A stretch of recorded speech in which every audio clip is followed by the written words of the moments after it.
రేపే మంగళవారం. మంగళవారం అలానే సంకటార చతుర్థి.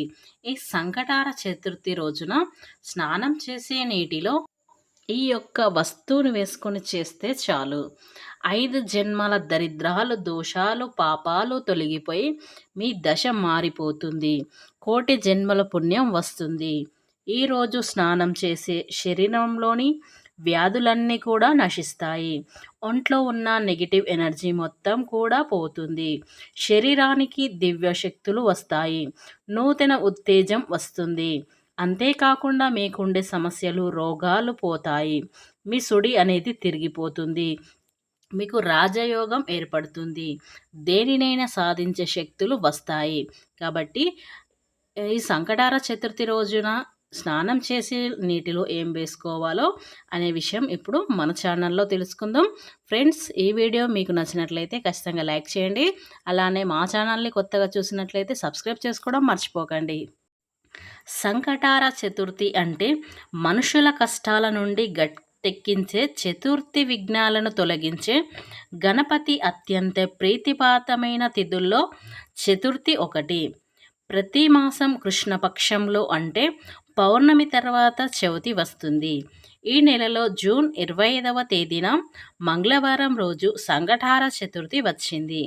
ఈ చతుర్థి మంగళవారం వస్తే దానిని అంగారక చతుర్థి అని అంటారు. అలా కలిసి రావడం చాలా విశేషమైనదిగా భావిస్తారు. ఈ చతుర్థి రోజు ఇంట్లో దీపం వెలిగించి కొన్ని పరిహారాలు పాటించాలి. ఎవరైతే ఇలా పాటిస్తారో వారికున్న సమస్యలు తొలగిపోయి గణపతి యొక్క అనుగ్రహం మీకు కలుగుతుంది.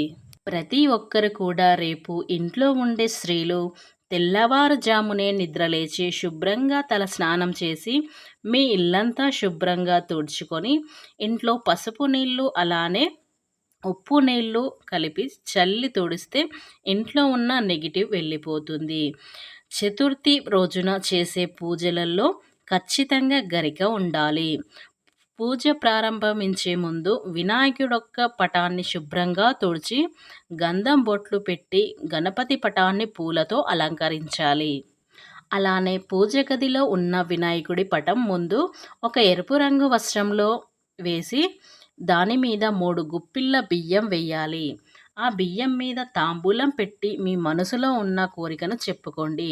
దాని ద్వారా గణపతి పటం ముందు గరికను సమర్పించి దీపాన్ని వెలిగించండి.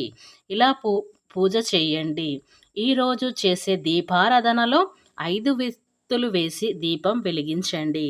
ఇంట్లో కొంతమంది పరిస్థితుల వల్ల అంత పెద్ద పూజ చేయలేకపోయినా కనీసం ఒక దీపం వెలిగించి ఒక కొబ్బరికాయను కొడితే చాలా మంచిది. మీకు ఏదైనా కోరిక ఉంటే ఆ కోరిక త్వరగా నెరవేరాలంటే సంకటహార చతుర్థి రోజున కొబ్బరికాయ పైన స్వస్తిక్ గుర్తు వేసి ఆ కొబ్బరికాయను పూజ గదిలో ఉంచి మీ కోరికను గణపతికి చెప్పుకుంటూ దేవునికి నమస్కారం చేసి కొబ్బరికాయను దేవుడికి నివేదించండి. ఇలా చేస్తే మీరు అనుకున్న కోరికలు నెరవేరుతాయి.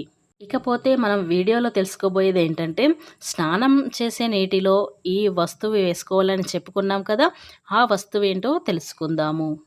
ఈ అత్యంత పవిత్రమైన సంకటార చతుర్థి మంగళవారం రోజు కాబట్టి ఈ మంగళవారం రోజు మనకున్న సమస్యలు, దోషాలు అన్నీ తొలగిపోవాలంటే స్నానం చేసే నీటిలో ఈ యొక్క వస్తువు వేసుకున్నట్లయితే మన సమస్యలు అనేటి ఇట్టే గట్టెక్కుతాయి. అలాగే మనకు వినాయకుడి అనుగ్రహం కూడా కలిగి లక్ష్మీ అనుగ్రహంతో కూడా కలుగుతుంది. ప్రతి ఒక్కరూ చాలా కష్టపడుతూ ఉంటారు. కానీ వారి జీవితంలో అదృష్టం, ఐశ్వర్యం అనేది అందరికీ కలిసి రాదు. కాబట్టి ఈ అదృష్టం, ఐశ్వర్యం కలగాలన్నా మనకు డబ్బు సంపాదించినప్పుడు అది వృధా ఖర్చు అవుతుంది. ఇలా ఖర్చు కాకుండా నిలువై ఉండాలన్నా మనకు లక్ష్మీ కటాక్షం ఉన్నప్పుడే కదా ఇలాంటి పనులన్నీ జరుగుతాయి.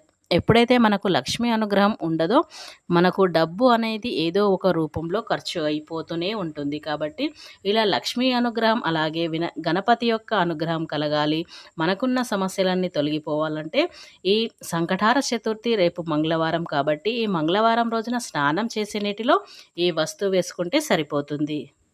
అవేంటంటే 5 గరికె పోచలు, అలానే 5 వేపాకులు, 5 తులిసాకులు. ఈ మూడిటిని కలిపి మీరు స్నానం చేసే నీటిలో వేసుకున్నట్లయితే మీకున్న దోషాలన్నీ తొలగిపోతాయి.